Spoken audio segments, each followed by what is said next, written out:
All right, everybody, we would like to welcome you all out to the Davis County Conservative Community Forum for September 11th. Wow, can you believe 24 years ago was the day the towers came down? I don't know if I can even say a plane flew into them. I don't know. Who knows what is true anymore?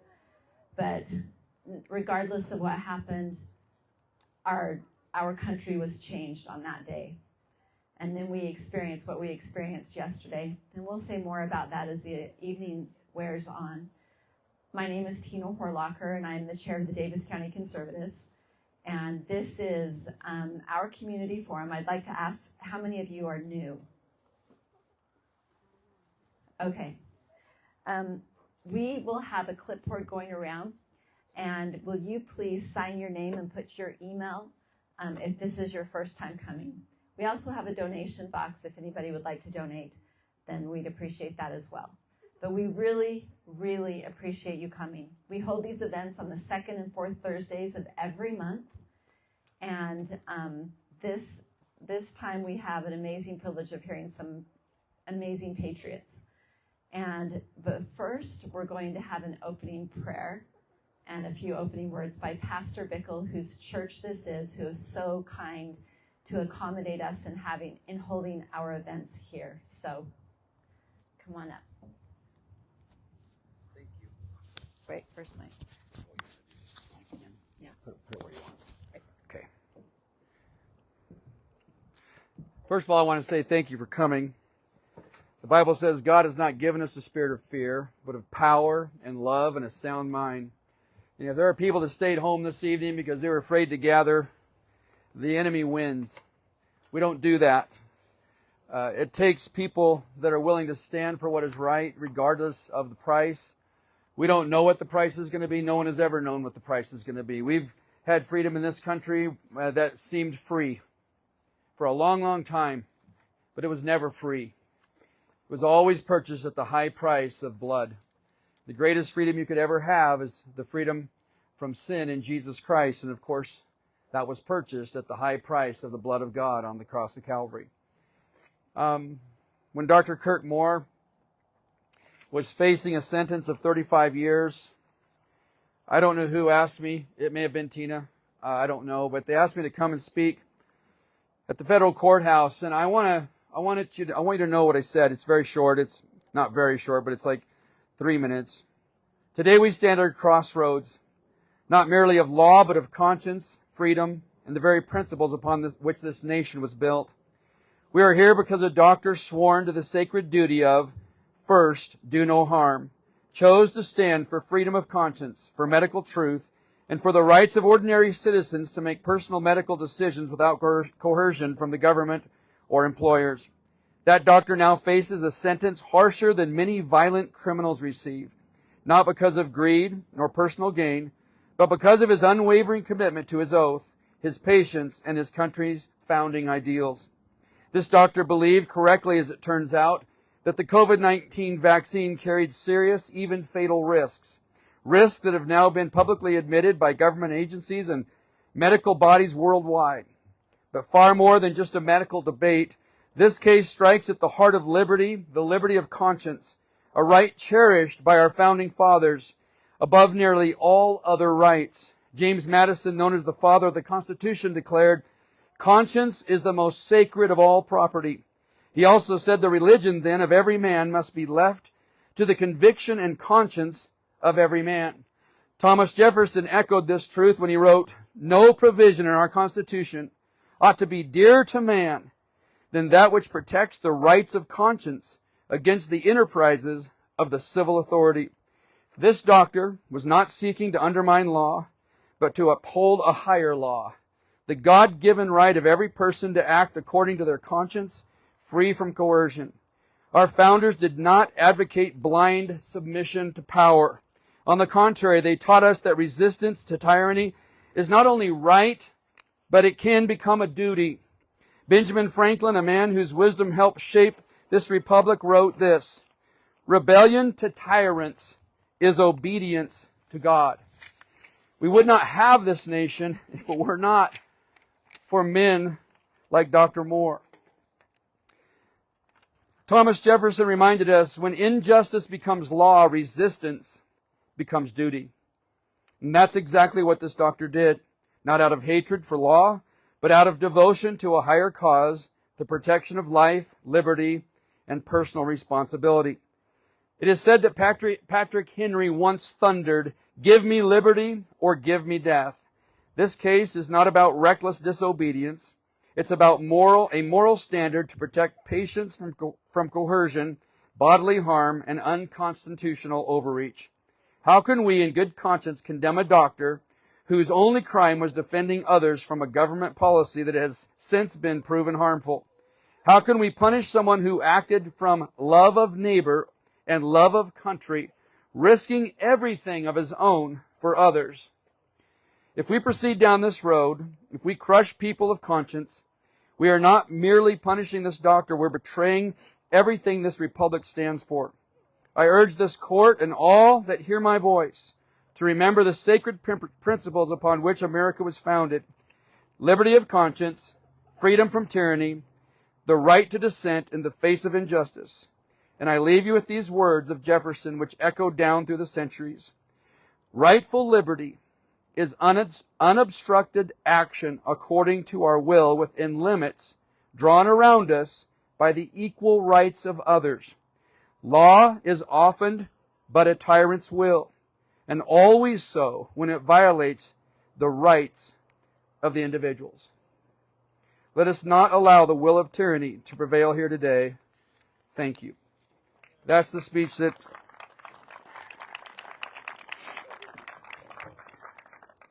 I really want to encourage you to stand.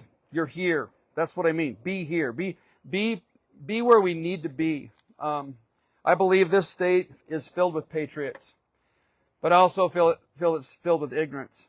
And I don't mean that I mean that in a Bible way, which just means I don't know. There's a lot of people that just don't know. They don't know a lot of stuff. They think the separation of church and state is in the Constitution. It's not. Never was.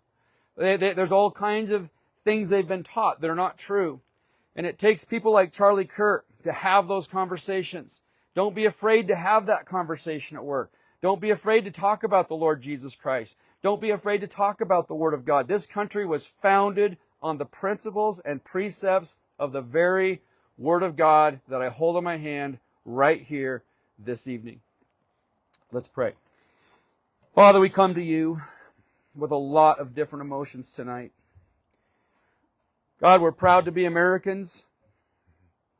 We're proud of you and the way that you intervened, the way that you brought us from literal obscurity to a world power overnight, the way that you honored every promise in your word, every single one. When the men of God and the men that were standing on the principles of the Word of God stood, you blessed just like you said you would. And we've been so blessed in this nation. We've had so much, and we still do.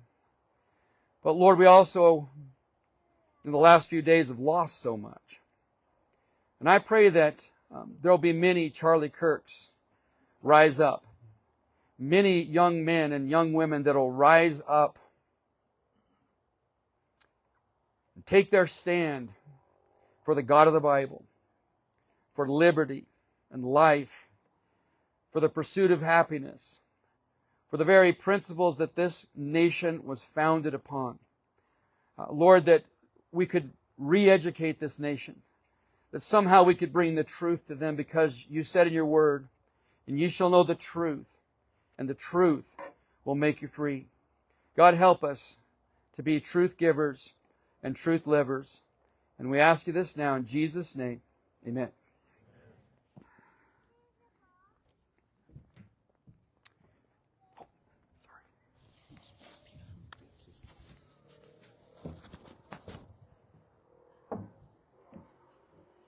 All right, just again, I would like to just remind you, we are here on the second and fourth Thursdays of every month, and our next event is going to be, who's going to tell me what it is? What is it? Does someone, Jen, do you remember? Be looking it up. It's going to be good. I just can't remember. we have a lot of really good events coming up, and we never waste your time, so please come back, and please bring your friends. And this is a great place for the youth to be as well, because they're not, no one is learning about this anywhere else. I mean, you can on alternative media, but it's nice to do it in person, and it's nice to build a community, and that's what we're all about. I just wanted to say a couple of words about the events of yesterday. The title of our event tonight is The Cost of Medical Freedom. But we could just drop medical and we could just say the cost of freedom. And yesterday was an example of that. A very public example of that. Charlie Kirk is very well known. For my family, my children were devastated. My 14-year-old hasn't been able to do anything yesterday or today. The cost of freedom for both DJ Searcy and Kirk Moore was more private and has been more private, although we've tried to make it as public as possible, and that's a very hard thing to do. So I appreciate you coming, and I would tell you the rank of DJ, but my phone is right there, and I can't remember. So DJ is going to tell his story, but he is another one who has stood for freedom, and we appreciate that. So DJ, come on up.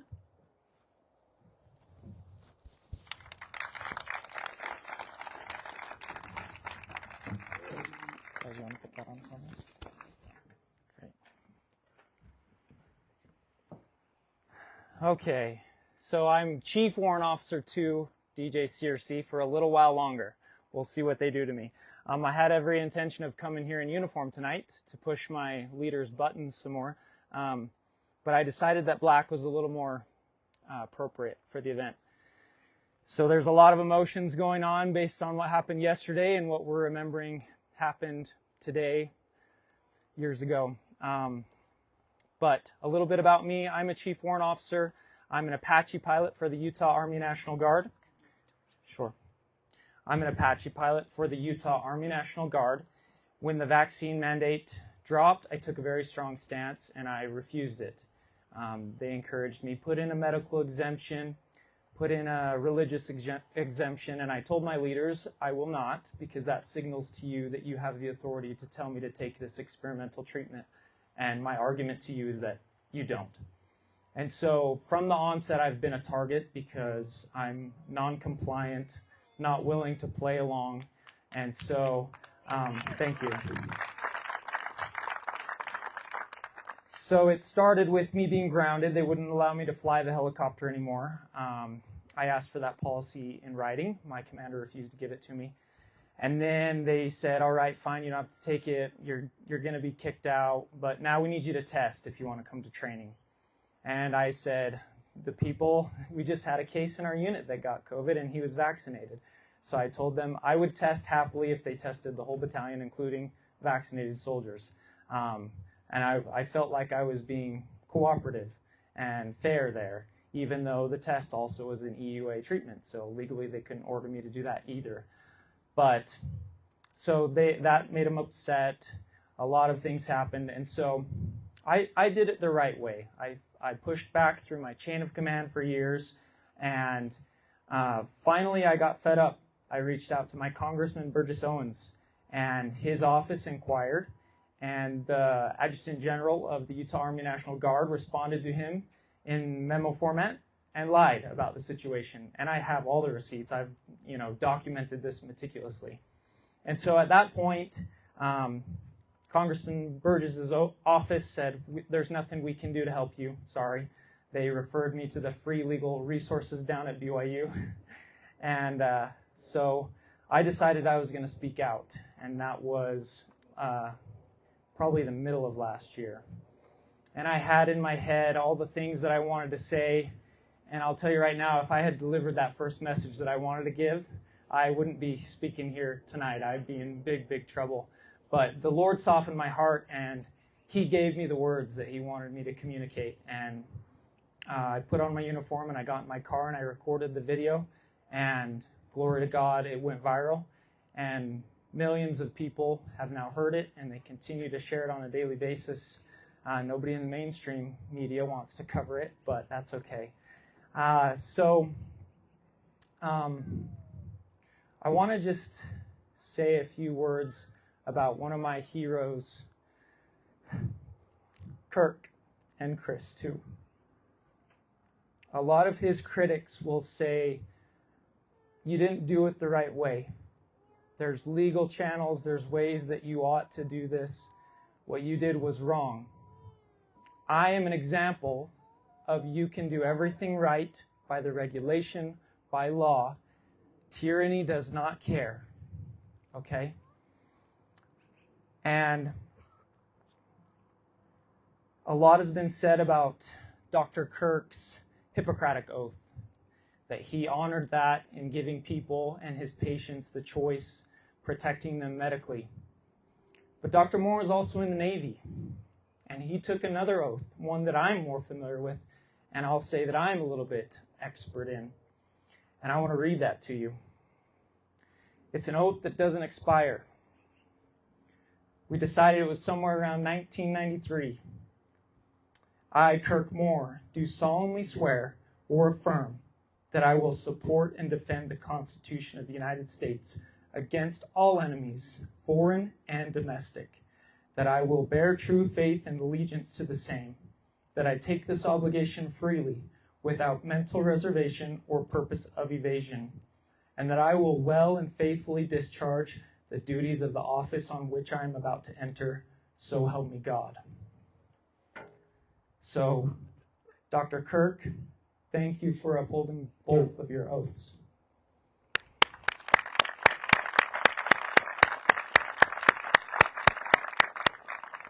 It's truly an honor to speak here and sing your praises. What you did took guts.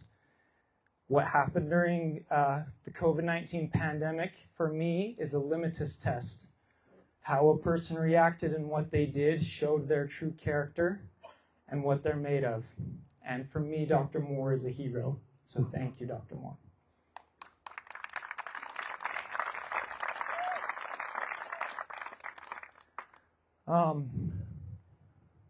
I think the pandemic was as close as we've ever come to tyranny taking over this wonderful form of government that we've been given. And it's very concerning to me, but I want to send a message of hope as well. People are waking up and they're doing it fast. And a lot of it's happening because of good people like you that are not silent, that are willing to speak up. We had a very dark event happen yesterday. I personally don't believe that this is a left versus right issue. I do not think that an unhinged liberal is responsible for the death of Charlie Kirk. This is a top to bottom conflict. This is good versus evil. This is spiritual warfare. So we need to grow close to God, because that is going to be our only refuge because things are certainly going to get worse. So we need to make sure that we have that strength in Christ to be able to fight what's coming. I do remain hopeful, and it's especially because of the youth. You know, the amount of poor youth that's witnessed what happened yesterday is a testament. When I was that age, I was not involved. I bet when you were that age, you were not involved. We have a very strong youth that are getting involved, that care about their freedom, and we need to support them every way that we can. My kids are in their K-pop Demon Hunter era, and that is a green flag for me, and I want to tell you why. It's a movie with Christian undertones and a classic story of good versus evil. That's the kind of story that is going viral with our youth, and that gives me great hope. You know, we need to support our youth. They are going to be the ones that save us from this tyranny. So thank you for all that you've done and continue to do to speak up for the truth. Make sure you keep doing it. We can't be silenced. We can't be too scared to all get together and talk. And I want to thank you for this opportunity to speak. And once again, thank Dr. Kirk. I'll take some questions if there's any, and then I'll turn the time over.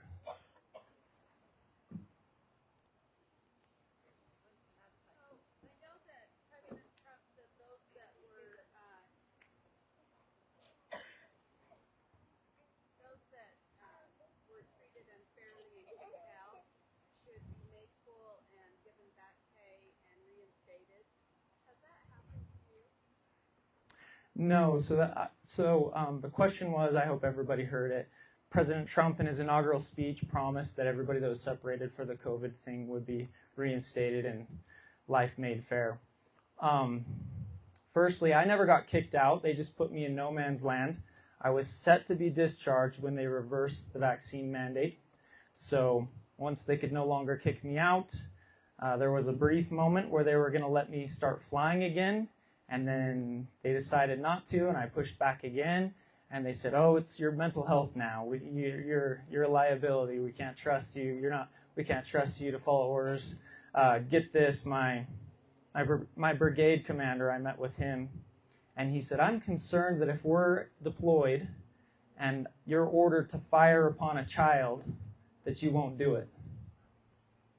These are the men that pretend to have authority over me. And so I said, "Well, sir, it all depends on the rules of engagement. But yeah, if you're going to give me illegal orders, you can probably trust that I'm not going to obey them." So I'm very concerned with the state of the military, especially with how many officers ordered soldiers to sin against their own body and partake of something that, could hurt them. I think half of them are corrupt, and I think the other half are corruptible, and we need some sweeping change. But to answer your question, I think 2 soldiers have been reinstated. There's been no accountability, and so the soldiers that were kicked out have no interest in falling back under their leadership that put them through this hell. There's also fine print that you probably are not aware of, you good folks. If that soldier left the military and went out and got another job, all that promised back pay, they're going to deduct anything that they made outside from that back pay that they're promised. So basically, they had a several-year hiatus. Their career's been damaged. They're going to come back 3 years later, right where they were, and fall under the same leadership. So it's not going well. I know my group, it's a lot of soldiers that refused the vaccine, and many of whom were kicked out. They met with Pete Hegseth and the Undersecretary of Personnel Readiness, and they had a meeting this past week, and it went positive, so we'll see what happens. But I'm not holding my breath. So. DJ, I have a question.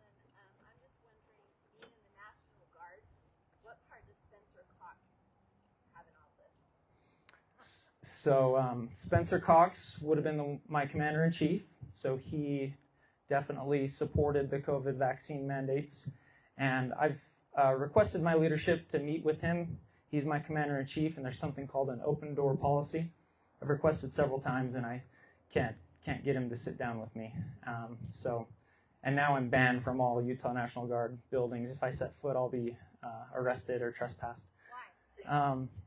They didn't like some of my comments on social media, I guess. So I'm a threat, apparently. Yeah, and to the critics, it'll say, well, when you sign up, you don't have free speech. It's been a while. It's 2017 when I signed the paperwork, but I don't remember anything like that. I don't remember signing that I don't have my rights anymore. I keep hearing that. If you're in the military, you sign away your rights. I keep hearing that, but I haven't seen it. So, go ahead. Perfect. One more question. Yes, sir. Thank you.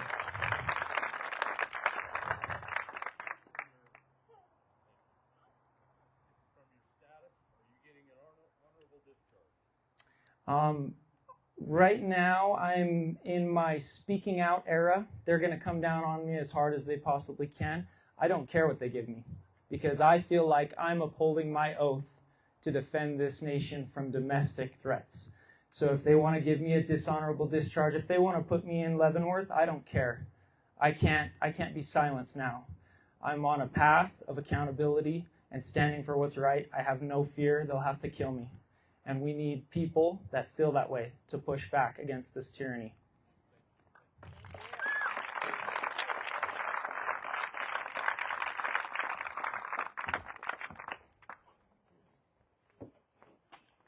Oh. It's really stuck on there. Courage, right? I listened to, I've been listening to a lot of Charlie Kirk today and yesterday, and one of the things he said is that the only way we're going to turn things around is with courage and with God. So, DJ, where are you? Where did you go? Thank you. Thank you for standing. All right. By the way, our next event is going to be State Auditor Tina Cannon, and who is the other one, Jen?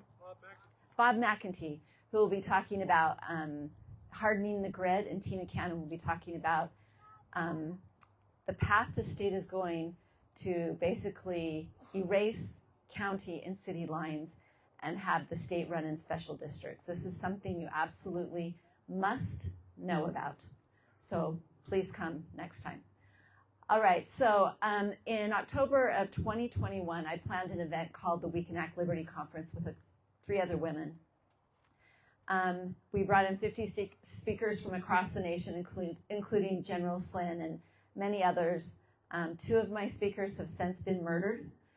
But because I held that event, that was in the middle of COVID, I had people reaching out to me a lot after we held that event because they had loved ones in the hospital under hostage. They couldn't get them out. Loved ones were dying because of the treatment they were receiving.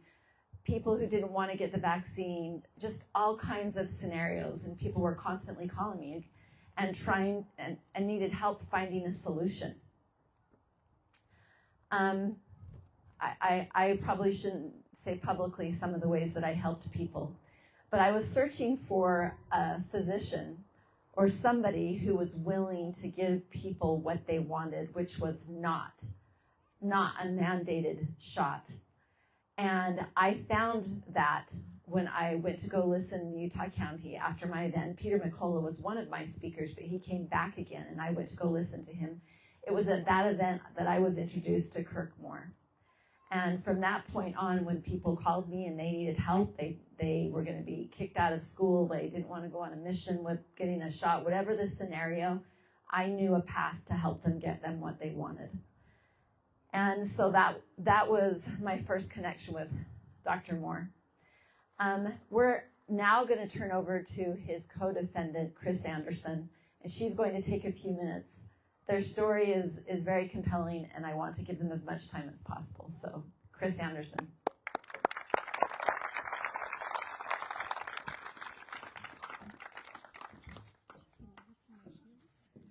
Off the back of it. Right. Okay. She said, don't step back. That's what I'm nervous about, stepping off the back of this platform. And the other thing that concerned me, should we be nervous talking at one of Tina's events when people are dying? Should I be concerned? Anyway, it's great to be here. And I also just want to do a shout out and a public thank you to Tina. She has helped us along with our battle from the beginning to the end. And I can't say enough about this woman. She's amazing. In her free time, she found time to help us. There's other people I recognize here that have showed up to rallies and been to everything, and Neil and Rebecca, and I'm sure there's many more of you guys that have paid attention to our cause and cheered us from the sidelines. Thank you. Thank you, everybody who's been there to support us. And Tina, I can't say thank you enough. You have been there for us for everything. So just a quick background about me, and I'll tell you about how this whole operation got started, this little underground railroad. I'm a holistic nutritionist. I do nutrition. And in 2020, I started a group me called Freedom Fighters, just to gather people who didn't want to follow the norm, didn't want to go to doctors, or, just wanted some opinions and some advice. So we started sharing things on this group me, and it grew fast to like 500 people. And it was a great way to collaborate and have a support group for each other and share different ideas and share different treatments and therapies and different things. So I was doing all of the nutraceuticals and the supplements and things, and doing my study that way. And then I didn't even know who Dr. Moore was. Lo and behold, he lived a block away from us. And he joined the group me, and he brought to that more pharmaceutical grade things, ivermectin and a lot of different things that way. And he'd also done a lot of studying from the FLCCC guidelines with Dr. Pierre Corey and Zeb Zelenko, who had done a lot of research and had success on the protocols, what have been proven to help with COVID, because we all know that there was no protocols. You just get sick and you go to the hospital, and maybe you'll come out, maybe you won't. So when he came to the group me, we started saying, hey, let's meet down at the library and let's, give people some advice. And a lot of people started coming to us asking for prophylactics, for preventative, and for people who were sick. And then he had a good working relationship with 2 compounding pharmacies. And so he actually was able to get ivermectin. And I have ran into so many people that have said, oh, you've helped me with ivermectin and you helped me with this or that.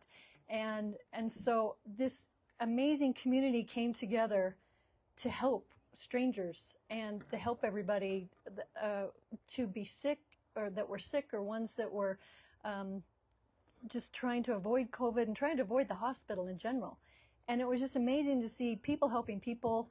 And Dr. Moore was putting all this out there. And I mean, for example, I had a college roommate who called me and said, I have a friend who her husband's very, very sick. Could I get some of that ivermectin? I said, yeah, but he works with these 2 pharmacies down here near Logan. She says, do you think he would mind calling it into my pharmacy up there?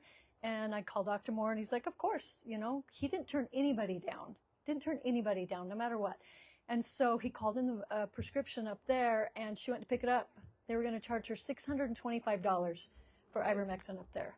So it makes you realize and appreciate what this operation was and what he had set up in the first place that we had going. And we don't know of anybody that got sick or died or even went to the hospital doing these protocols.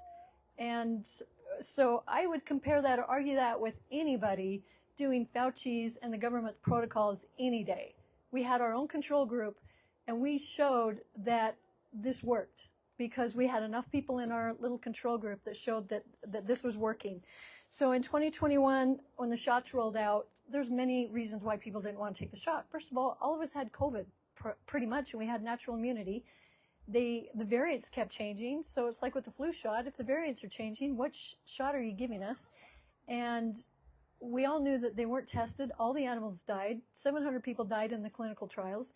And we started meeting people like Brianne Dresden that were injured and are still injured from taking the shot. Not to mention that the insert on the COVID shot was intentionally left blank, right? We all know these things.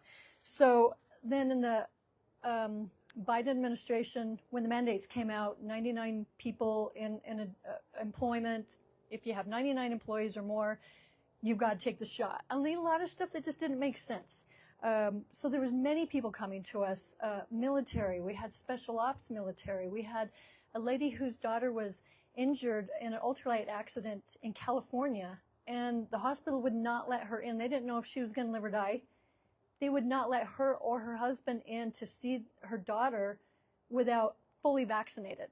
Not just 1 shot, but 2, fully vaccinated with your, how a dose is 2 if you didn't get the J&J. So if you had Pfizer, Moderna, you had to have both to get in to see her. And so we help people like that. We help missionaries. We helped a lady who was on the kidney transplant list that was going to be taken off the transplant list if she didn't have her COVID vaccine. You needed them to go to jazz games, to BYU games. I mean, just to participate in society. If you were from California or Canada or New York, you couldn't go anywhere without having one. To go to school, to be online. There's a guy in our neighborhood that had to have one to go see his elderly parents that lived in assisted living. And he ended up having a heart attack after he got that shot. He didn't want to take it, but he had to take it. So Dr. Moore basically, through this operation, gave people a choice, which, as it should be, your own God-given right to have your own choice of what you put into your body. Am I right? Not your employer, not the government, not anybody has the right to tell you what you can or can't not put in your body. I recommend you go to this site and see this documentary. It was done here in Utah. It's called Utah Safe and Effective. You can go to utahsafeandeffective.org. Neil, raise your hand. Neil is in that show. He stars in that show. And it's all local people. And it was done right here in Utah. It's a couple years ago. It came out about the time we got indicted. So it's been hard to promote this movie. But again, another example of a control group with the vaxxed versus the unvaxxed. I don't think we know anybody that was injured from any vaccines, didn't go to the hospital. So we basically have our own control group from this Operation Underground that we performed. And it would not have been possible without Dr. Moore at the helm. And I can basically show that he saved lives. How many, we don't know. Because first of all, from the COVID protocols, nobody ended up in the hospital. Nobody died in the hospital. We treated people and they didn't get sick. And then from the shots, because we know for a fact that, I don't know where you guys are at with the hot lots or what you know about the vaccines. Basically, they say there's probably 3 formulas in the shots. One may have been a placebo. The next one, people had a mild adverse event and they recovered from it. And then there were these hot lots. And you can go on to How Bad Is My Batch and plug in a batch number and see how bad this batch number is. And it will tell you. There's a guy named Albert that has come up with a Bears Awares website, and he has compiled a lot of these vaccine adverse events. And you know that a lot of the VAERS system is very underreported, maybe catches 1%, and it's a broken system. So if you look at these statistics, you could probably multiply those numbers many, many times. But there is one lot number that we know that went to his clinic, one of many, that you can plug it into How Bad Is My Batch. And if you want this lot number, it's F as in Frank, G as in George, 3527. It's a Pfizer one. And they had 34 deaths immediately right after they took the shot, 34 deaths, and over 1,000 adverse events, not to mention some of those life-threatening. So we know that there was life changed for generations. Yes, so it's a Pfizer lot, and it was F as in Frank, G as in George, 3527, and you can plug that into How Bad Is My Batch. There's a little blue box that you can look on it. These are bioweapons, and there's U.S. code that says a description of that they are bioweapons. And since you guys are all following Charlie Kirk, I wanted to put a Charlie Kirk quote too to end with. And he has been on the internet a lot doing an interview, and they said, if you died, what would you want to be remembered for? And he said, for courage and his faith. And I can't think of 2 more things that I would want to be remembered for too. Having the courage to stand up for what's right and having your faith, because the faith is what's going to get us through. This is what DJ said, a battle between good and evil. And evil triumphs when good men do nothing. So we need to speak up. I'm going to turn the time over to Dr. Moore now.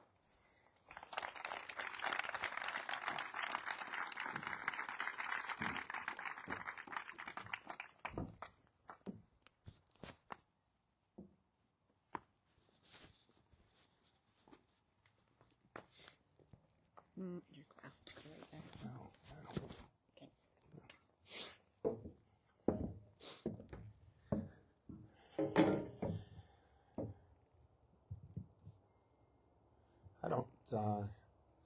I don't really have a prepared speech.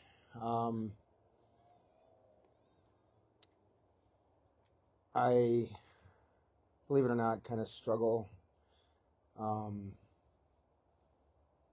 keeping my emotions in check when I speak in front of people. I wouldn't be here right now if it weren't for the people in this audience and everybody else that helped us out.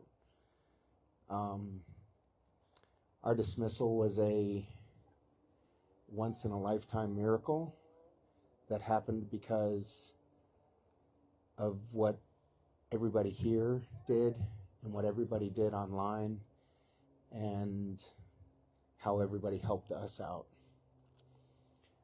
We helped some people. We did the right thing. And one of the common questions that I get asked is, why did you do it? And the only answer I can come up with that is, I just knew it was the right thing to do. I never pulled out my Hippocratic oath and read through it and refreshed myself on what it was that it had told me to do 32 years ago. I just knew that it was the right thing to do. I have been on a lot of podcasts. I've spoken to a lot of people. And I tell everybody that there are 3 things that drove me to where I am today. The first was when we were told as physicians that there is no treatment for a flu-like illness. I'm a surgeon. I'm not an internal medicine doctor. I'm not a pediatrician. The reason I'm a surgeon is because I intervene and I make a difference. When I'm told as a physician that there's nothing to do, that just doesn't sit right to me in any capacity, and it shouldn't sit right with any doctor that's out there. So I knew I had to do something. And I just, like Chris mentioned, I just started reading. I refreshed myself on everything that I had access to. Thank God that we have an internet now that we didn't have back in the late 80s, early 90s when I was going to medical school. Because I don't know where my microbiology textbook is, but a lot of that information is now online. And I say this, I hated microbiology.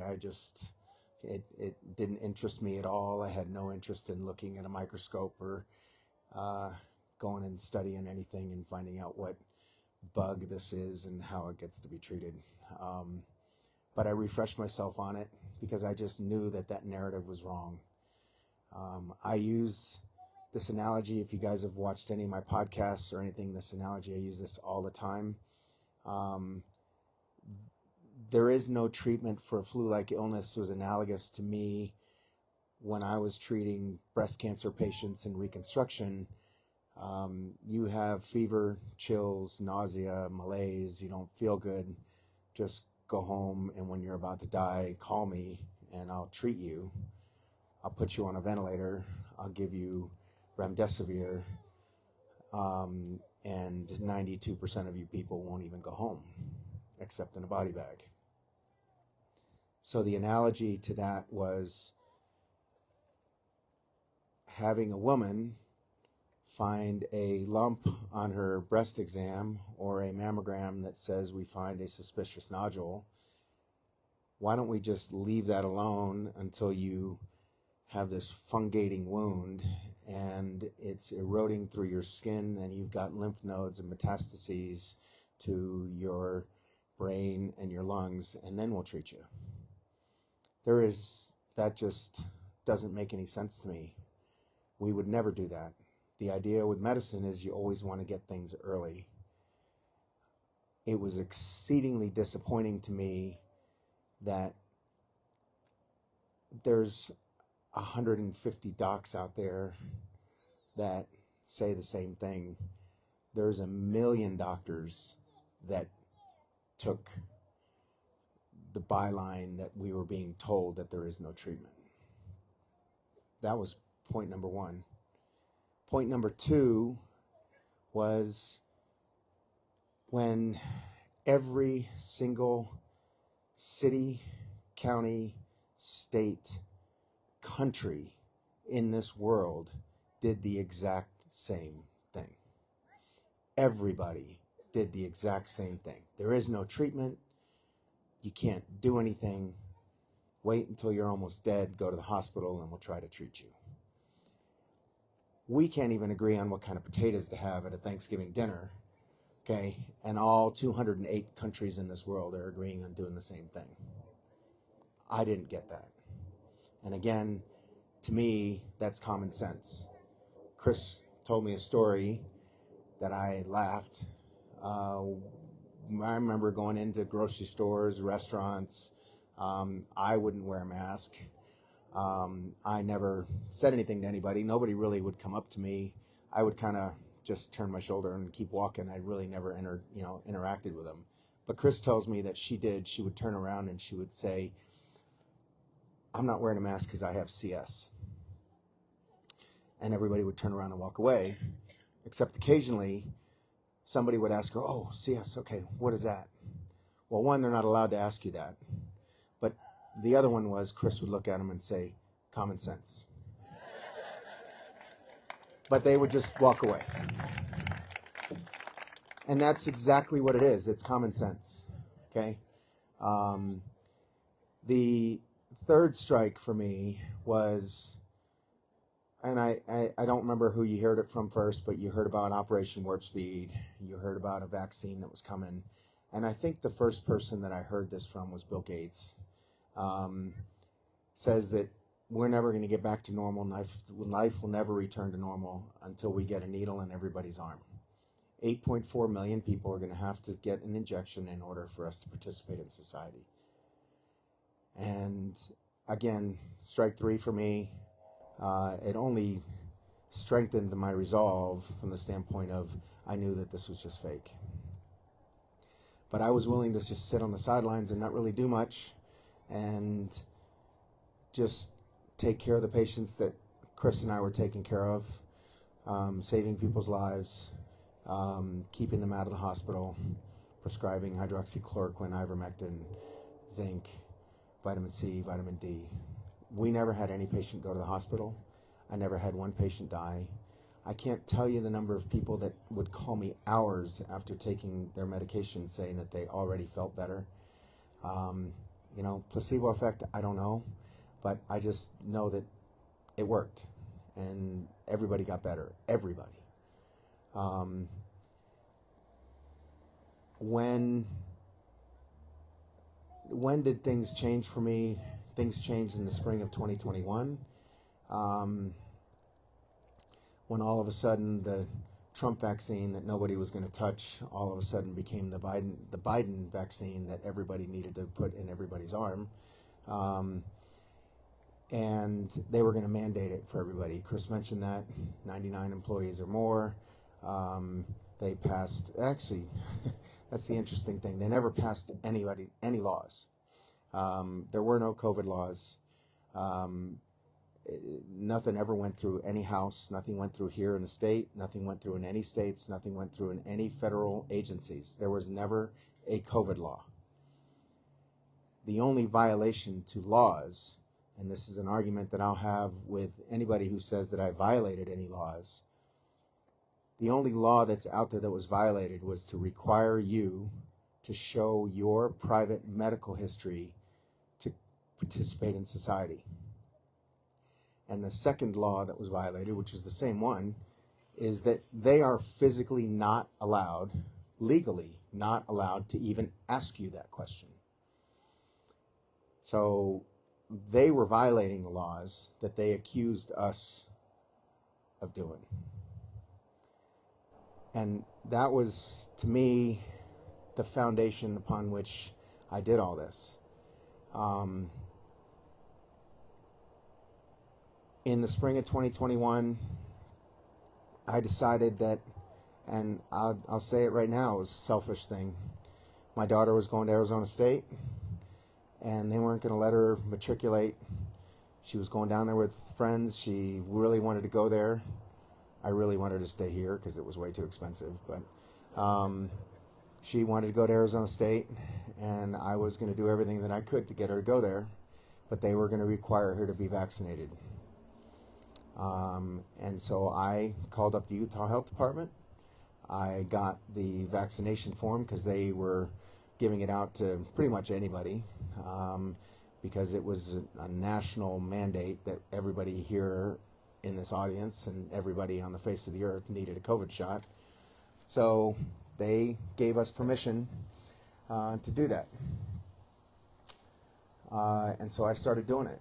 So my daughter tells a friend, their friends tell their parents tell their friends. Next thing you know, a year later, we're treating 60 people a week. Every week. We had a waiting list 2 months long. I couldn't believe what was happening. I would have conversations with Chris. We ended up shutting this down in September, October of 2022, because in the summer of 22, we were calling around to some of the other clinics, and they were doing 1-2 a week, and we're still doing 45 to 60. And I was just flabbergasted by still the number of people that were coming to us and that were being told that they needed to have a COVID shot for medical treatments, to go see their family in hospitals, to stay in the military, to keep their jobs, to travel. There were people that were IT experts living here in Utah that were working for an agency in Indiana, and they would never step foot in the office, and those people were required to get a COVID shot to keep their job. None of it made any sense. So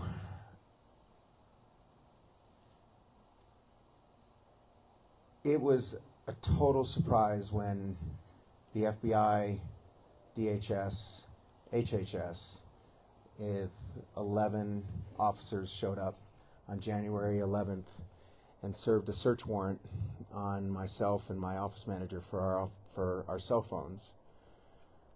They went to Chris's house and left a note on her door. I don't think you ever lost your phone, right? But they were coming after us, and they were coming after us hard. And the looks that we got from the prosecutors was an absolute look of hatred.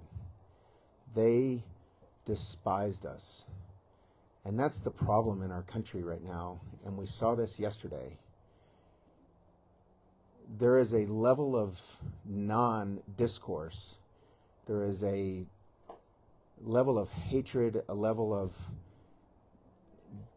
just angst that people get when they disagree with you over whatever. And people are so quick to just say, I never want to talk to you again. I never want to see you again, because you disagree with them over a medication that somebody is taking, or something maybe as silly as any, again, Thanksgiving dinner. So it's a struggle for me. I've had a really, really hard 2 days. I met Charlie Kirk 2 years ago. He interviewed me. Didn't know him from Adam. He probably wouldn't even have known. It was a 15-minute interview. But I've struggled these last 2 days because of all people that didn't deserve to die, he's at the very top of that list. The only thing he wanted was to continue the discourse. He wanted people, he was going to colleges. He started Turning Point USA at the age of 18, 13 years ago. And all he was trying to do was get people to continue to talk to each other. Stuff that we just don't do anymore. The best man at my wedding is a pediatric intensivist. I was his best friend for 20 years. Doesn't talk to me now because we disagree on vaccines. This was pre-COVID. I don't think that vaccines are a good product. I don't think that anybody should get them. I've never met a baby that was born with a vaccine deficiency. And it's not something that I think does any babies any good. The data that just came out on Tuesday with the Ford Health System study showed that nearly 500% increase, that's a 5-fold increase in chronic illness in babies that are vaccinated versus the unvaccinated. Neurological disorders were 429% higher. And you can go across the board in any disease, anything. And it was a large study. It was a 10-year follow-up study. And people will still argue with you about that data. But Charlie Kirk was the last person. If you watch any of his interviews, and I'm sure you guys have watched a lot of them, I know Tina has, I know Chris has, I have, he never belittled anybody. I mean, he died, got shot, murdered, assassinated under a tent that said, "Prove me wrong." He wanted to hear what people had to say. He was open to them, and he would give his point. He would never try to coerce you and tell you that you had to think in a particular way. All he's trying to do is to get people to understand that there's another side and to live with that and realize that you're never going to completely agree with anybody 100% of the time about anything. There's always going to be disagreements.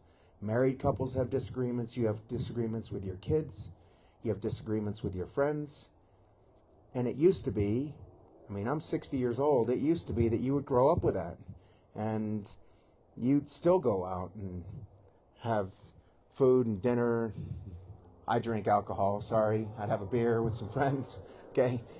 I didn't care. I didn't check their blue card, red card, political card before I would sit down with them and, and socialize with them. Still don't. Chris, you never asked anybody whether they were a Democrat or a politician when they were calling us up and wanted to get treated, did you?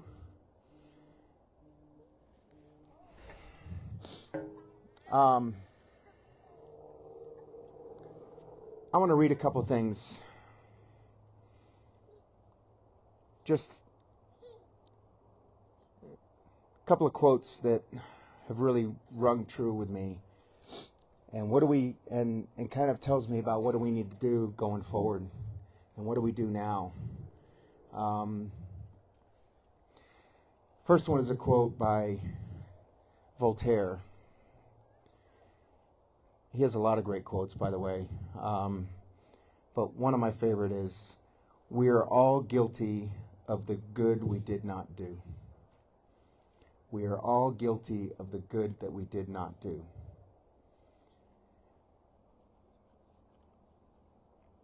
Another one is, and DJ mentioned this earlier, and I think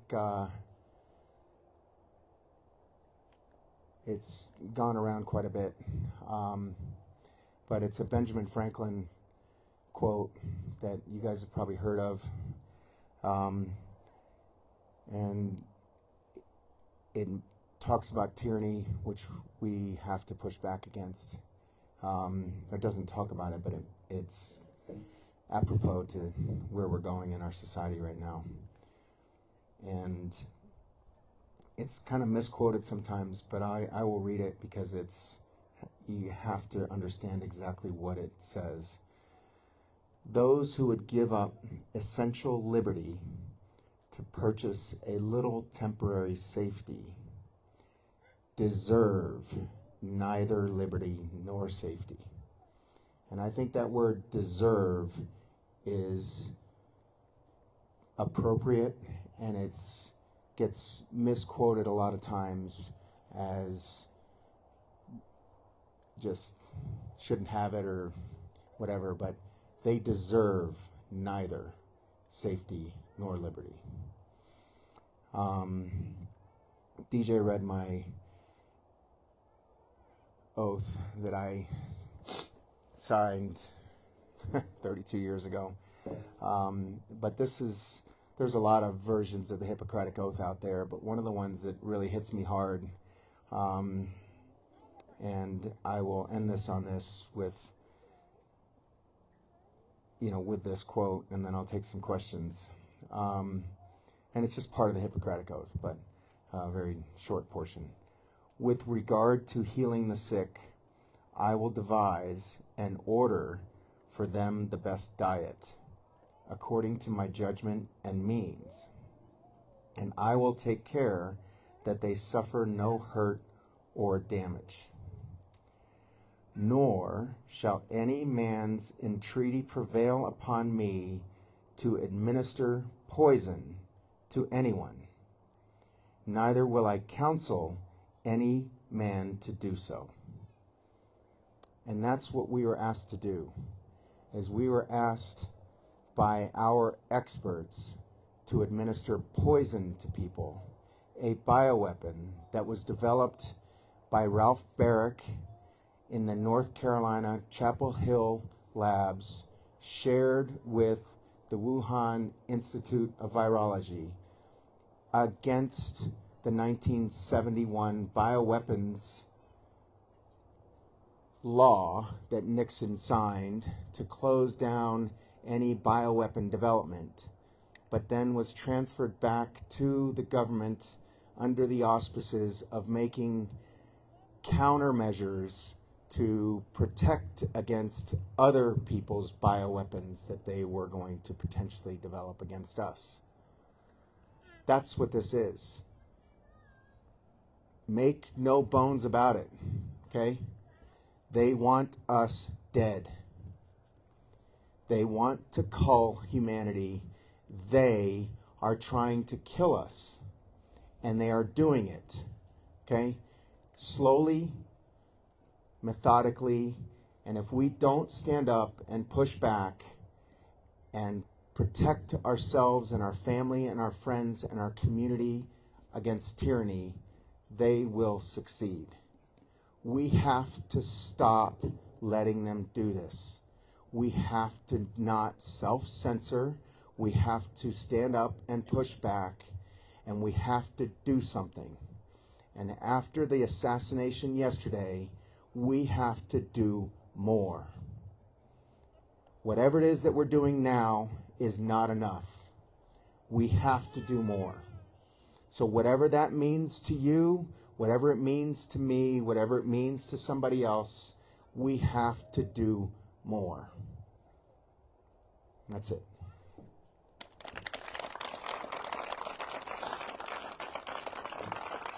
So I'll take some questions.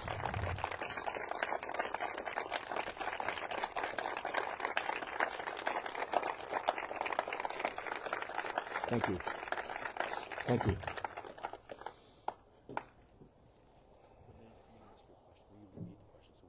Yes. All right. Anybody have any questions? Go ahead. I'll demonstrate my ignorance, and I apologize for this, but what was your specific charge?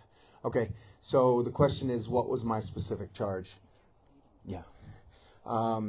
We were charged.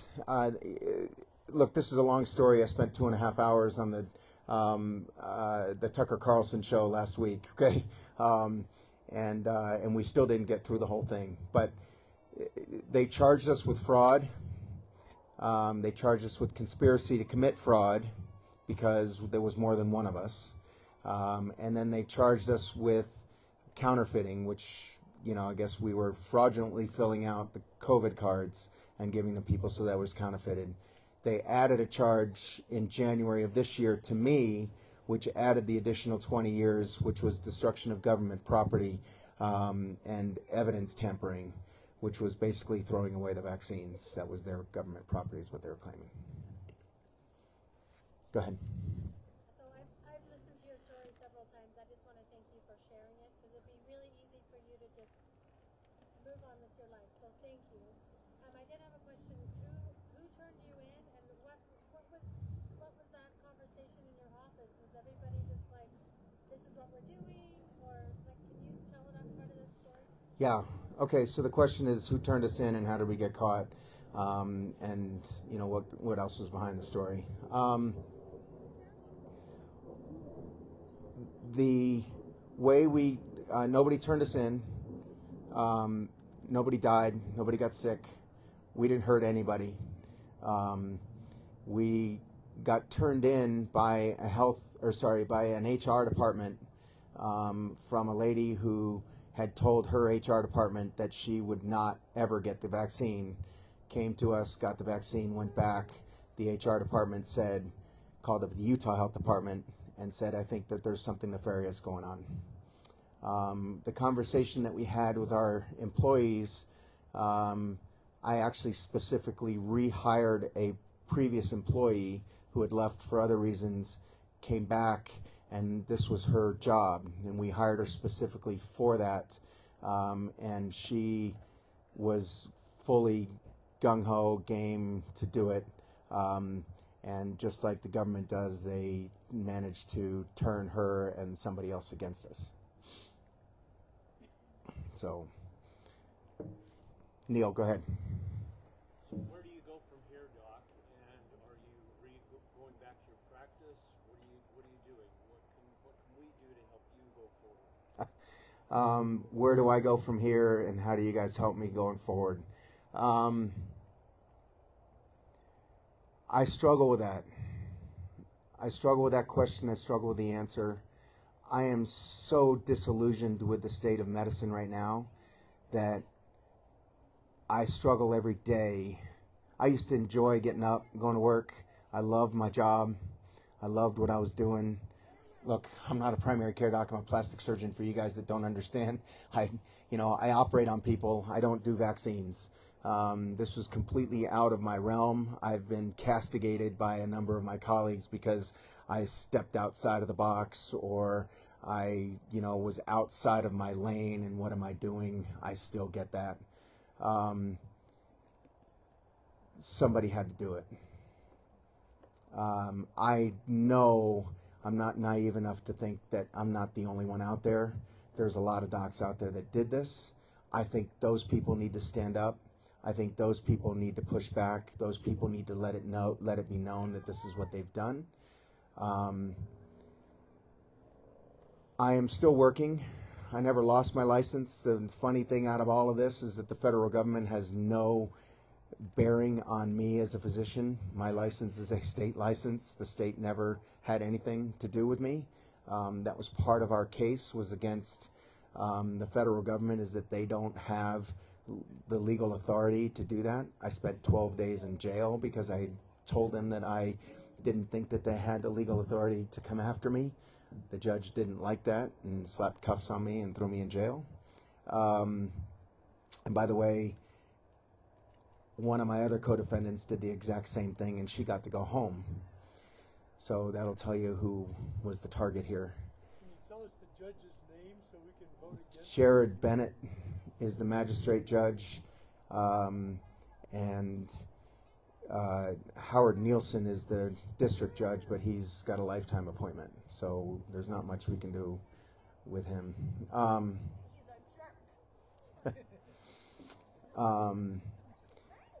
Where do I go from here? I'm not done.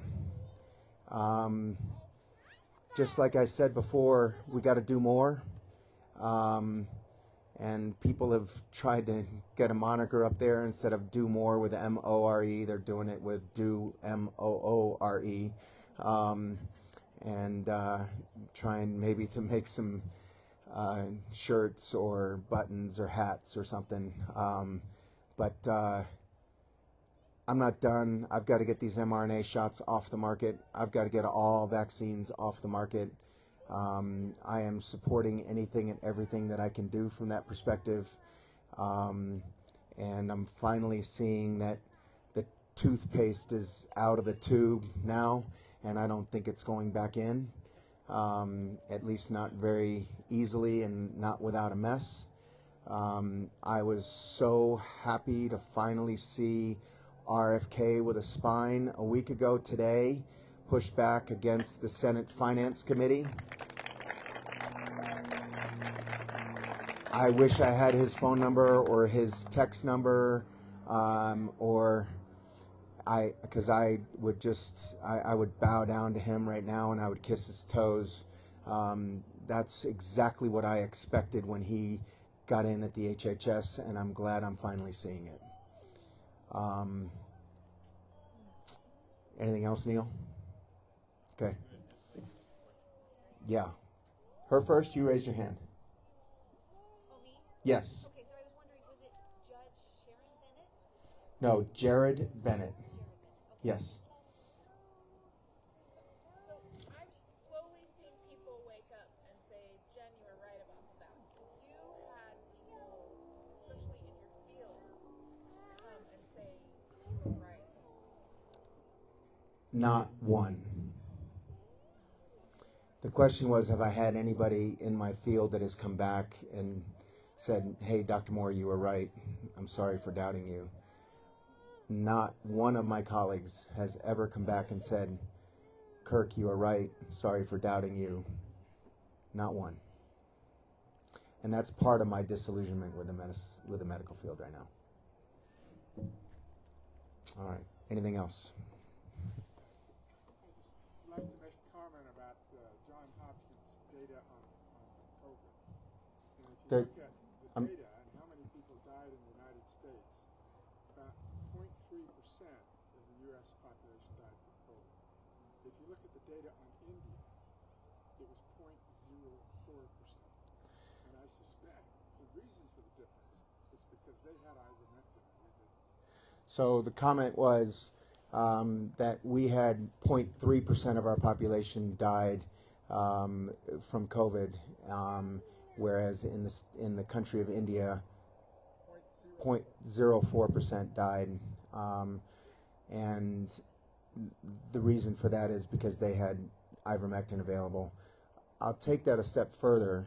One of the reasons why I was convinced that this was fraudulent right from the get-go is there's a large province in India called Uttar Pradesh, and they went around and passed out packets to everybody in that province that had ivermectin and vitamin C, vitamin D in it. They went house to house and bungalow to bungalow and handed out packets to everybody, and they had almost zero incidents of COVID. And after they did that, they got shut down. Another number that I'll tell you, we have 4% of the worldwide population in the United States. Okay, 4.2% I think is the number. We had almost 19% of the total worldwide deaths from COVID. So that will tell you a couple of things. Is it was totally and completely mismanaged, and that's why I'm totally convinced that this was done on purpose to murder and maim our society and continue to cull humanity. Tell us how much this cost you financially. The actual financial cost from a legal expenses was between $700,000 and $800,000. The biggest expense to me was the loss in volume that I had out of my business. I lost 2/3 of my business volume for approximately 3 years. And if you add in what COVID did to us in 2020 and 2021, I was literally, had the trial gone on and we'd gone to a jury, my next step was to sell my house. And obviously if I'm convicted, my practice is lost and would have had to sell my building that I put. So just like most people here, like most people, I have all my investments in real estate in some capacity or another. So my investment is in my home, and the investment is in my building that I own. Well, the bank owns it, but that I pay on every month. And so it would have. It's very close to bankrupting me now, anyway, because it takes. I had no money to market. I had no money to get, do anything else other than to just try to pay my bills. And we've collected. On our Give Send Go page, we've collected about just over $500,000. towards that. So it's made a big chunk, but we're still way in the hole. So thank you for asking that. So it's Give Send Go / Fight for More. FIGHT and the number 4 more. Actually, I think if you just go to Give Send Go and you look up Dr. Kirk Moore at this point, I think my name kind of comes up. Sorry. It seems pretty obvious that government regulation has caused these problems you talk about. What do you think about the idea of expanding our skepticism of government licensure and regulation of a lot of industries? Would we just be better off to let citizens make their own decisions about the qualifications and goodness of various procedures and work? I mean, if you need a general contractor, don't you think we could just find on our own somebody who knows how to build? Or do we need the government to regulate us and license us in everything? Okay, the question is, do we need all the regulations and do we need everybody to be licensed, or can we not just rely on our own best guesses and our own judgment to make those decisions? In a nutshell, yes. That's obviously a big part of why we're here as a country and where we've come in the last 250 years. But it's not a way for the government to make money. So that's a very libertarian stance, which is exactly kind of where I come from as well.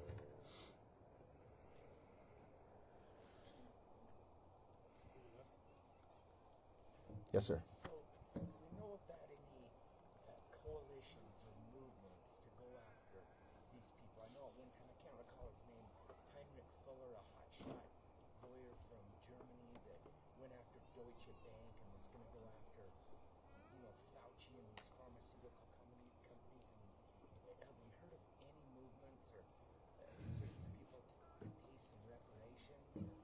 So the question is, what, if anything, are any movements that are out there to kind of that we can help with, that are going after all of the tyrannical movements and the tyrannical laws that are being passed? Rainer Fulmick is an attorney in Germany and the United States, by the way.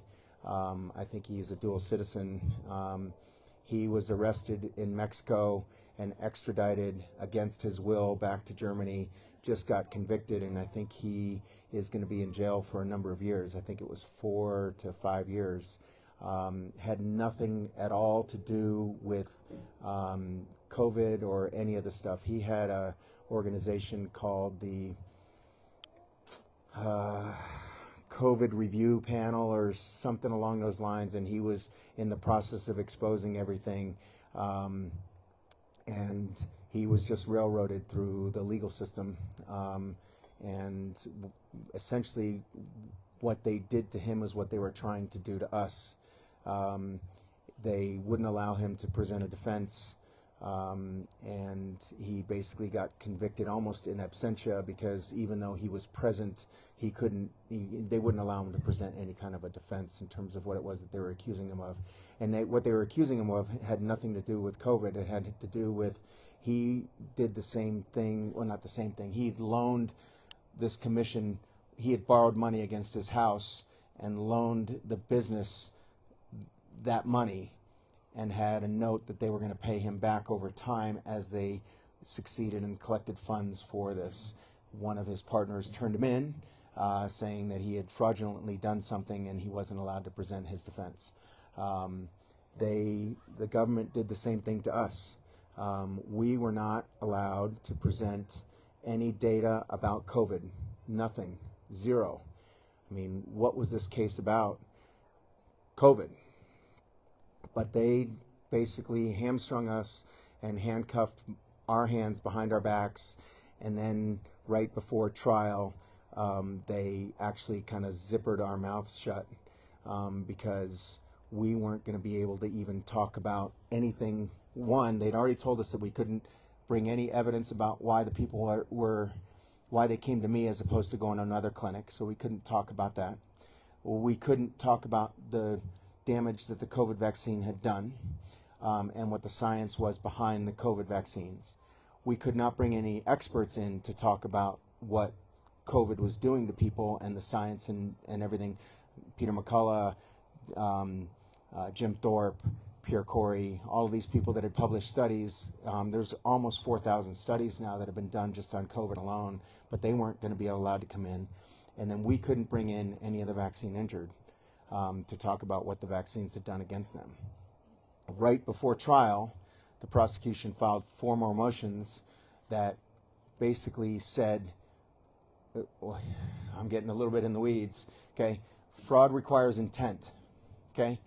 Fraud requires an intentional effort on our part to do something against whatever it was that we were getting. So typically it's related to money.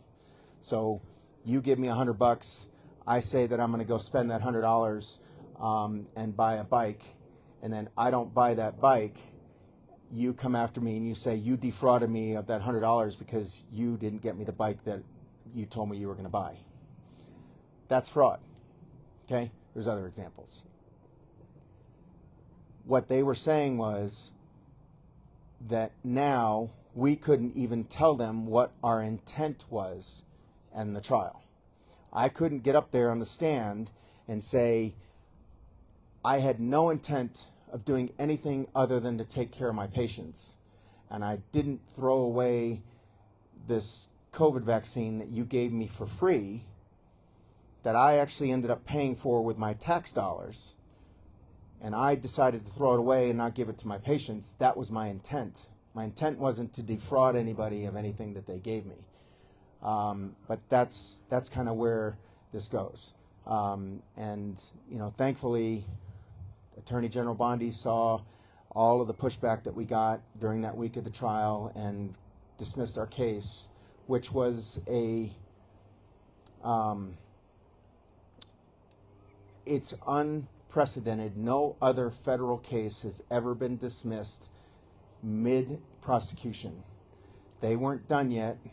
They hadn't finished presenting their case, and they dismissed it by Attorney General Bondi intervening on our behalf. That's never happened before. So, to answer your question, I don't know of any specific organizations that are out there doing that. There are a number of organizations that are trying to push back against vaccines, and there are a number of organizations that are doing that. The American Association of Physicians and Surgeons, AAPS, is doing some stuff to try to get back to practicing medicine the way we're supposed to. The Informed Consent Action Network from Del Bigtree is pushing back hard against vaccines themselves. But as far as, you know, an organization that's pushing back against the tyranny, they're pretty fractured right now and splintered. There's not one organization that I know of. And now it's getting a little dark, so I can't. Okay, right here in front. Sorry. Just that people might not be aware that this American-German lawyer was taking them to court because they were going against the Nuremberg code, which means that you're not allowed to Experiment on human beings. Without their consent. Right. And now he's in jail. Right. Well, yeah, but they went against them. So the question is, or the statement is that Rainer Fulmick was pushing it back against the government over the Nuremberg Code that Germany is actually is a party of, and he was pushing back against, you know, human experimentation, and that's what he was doing. But what I was trying to say is that they went and took him and put him in jail for something completely unrelated to that because they couldn't, and that's what they were trying to do to us as well. So there was another question in the back, I think.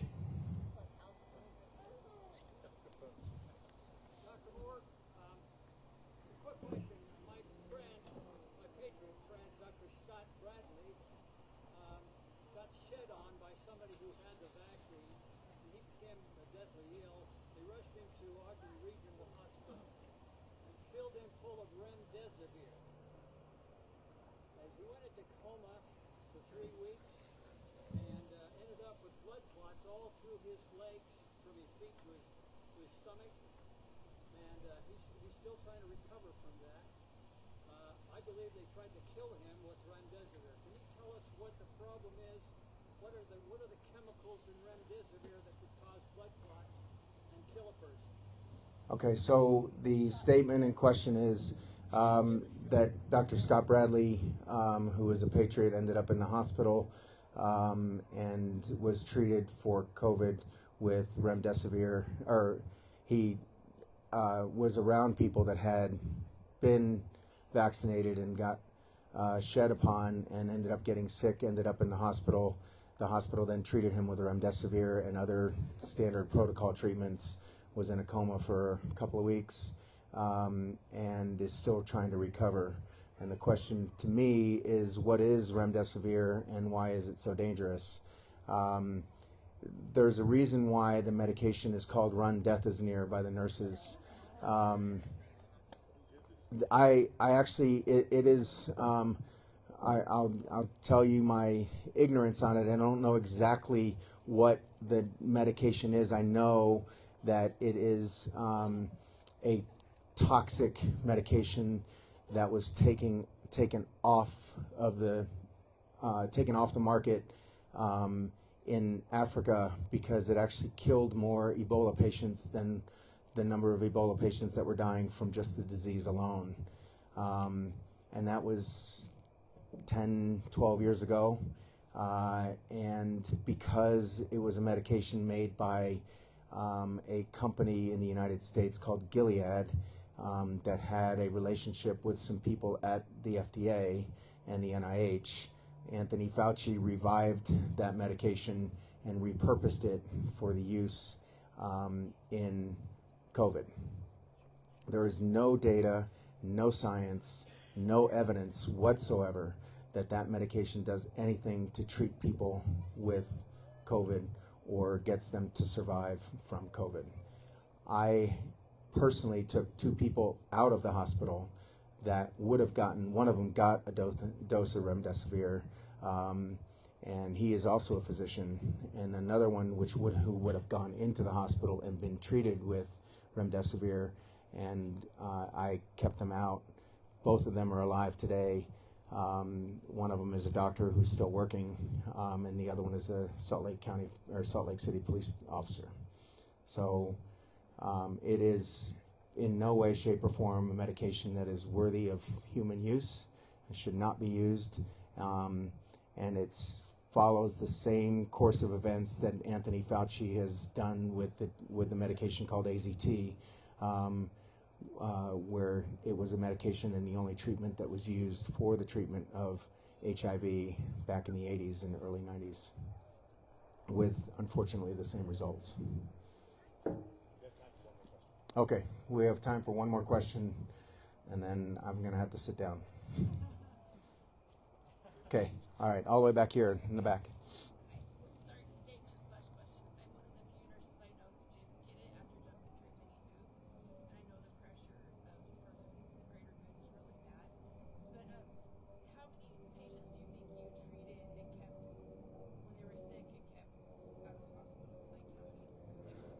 Okay, so the statement was that she was one of the only nurses that managed to push back and not get vaccinated, and the question was, how many patients did we treat? Is it okay? I don't know the answer to that in formal numbers, because when I first started treating people, I never wrote anything down. I had people texting me, calling me. Chris was texting me, calling me. They were coming to my office. They were knocking on my door. And the rough number that I have was 800 to 1,000 patients that we treated before they started with the vaccines. And then throughout that same period of time, I was still continuing to treat people. We would get calls for people that were looking to be treated, and we would always ask them a number of questions, and essentially the 2 questions were, are you calling because you want to be treated for COVID or get medications for prophylaxis against it, and or are you calling to get an appointment for a vaccine? And that would populate an Excel spreadsheet, and the last I looked at that Excel spreadsheet, there were over 4,000 names. I will tell you, somebody asked me this earlier, I think. Dr. Jim Thorpe he did a statistical analysis just on the Pfizer medication and the Pfizer data that they put out, their last tranche of data that came out, the 5.51 or whatever. And he took that number 4,000, and he said that based upon that number alone, without looking at batch and lot numbers and batches and all of that information, that just based on those numbers alone, we saved 8.4 lives, and we kept 280 people from having severe adverse events. Dr. Margaret Aranda said that we could easily double those numbers because those vaccines went into the garbage and weren't allowed to be used on anybody else. So, okay. Thank you, everybody, for being here. Tina, thanks for having me. Thanks for all the help that you've provided for all of us. And I hope to be able to kind of meet some of you guys, and if there's anything that I can do, make sure you let me know.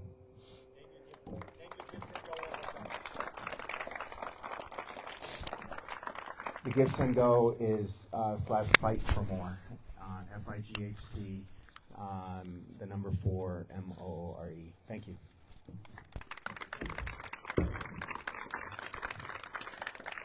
Thank you, Dr. Moore. A hero, right? I just want to tell you a couple of things really quick. I was glad he said thousands because, yes, he helped thousands of people, and I'm sure he saved way more lives than what he is claiming to have saved. He went into people's homes. He treated people in his own home, and he never took one dime for any of it. So what he did for people is absolutely amazing. I want to give you a little backstory. I don't know. You can tell me if I'm right or wrong. But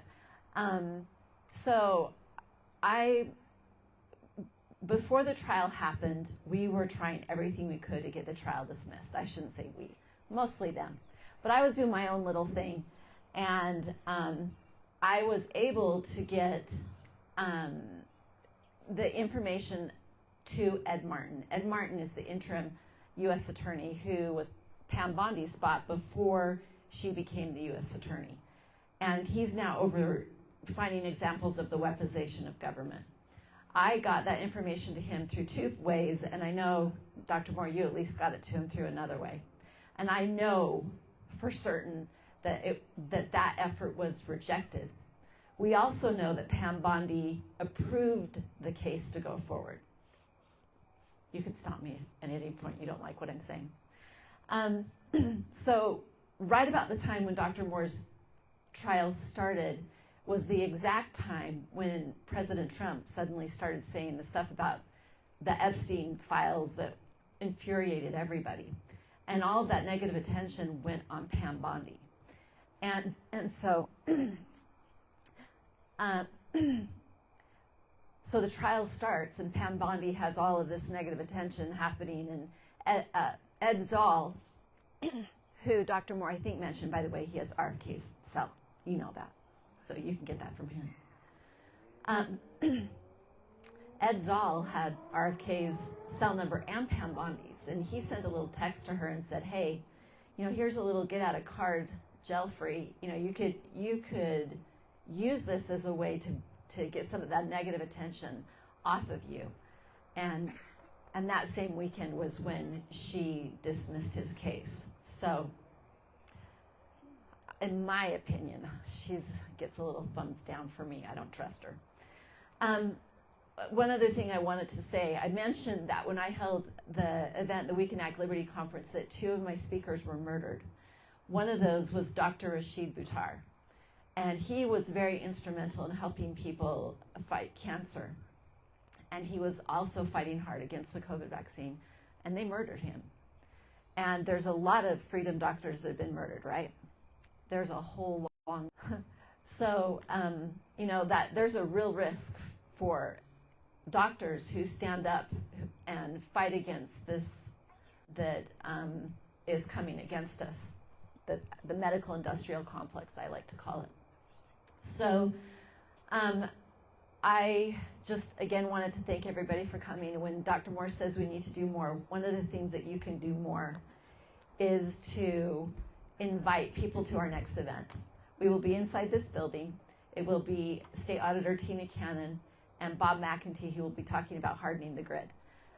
It'll be very interesting. It is information that will empower you, and to do more, bring people with you. So please put it on your account. Well, that's a great event to come to, and if you don't know about it, it's a reenactment, kind of the colonial time period to celebrate, which is Constitution Day, which is September 17th. So make sure you head over on that Thursday, Friday, Saturday of next week at Bountiful Park. It's a great, great event to go. And Kristen Chevrier, Your Health Freedom, you can, someone's calling me. And that's another great event to be able to go to. Oh, one other thing I wanted to say, look up Tucker Carlson's interview with Dr. Moore. Tucker told Dr. Moore that, well, at least his staff told him that he was one of their top 5 interviews that he's done ever.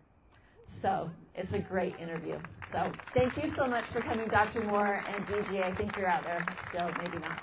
All right, thank you everyone for coming. Goodbye. We don't usually end with a prayer.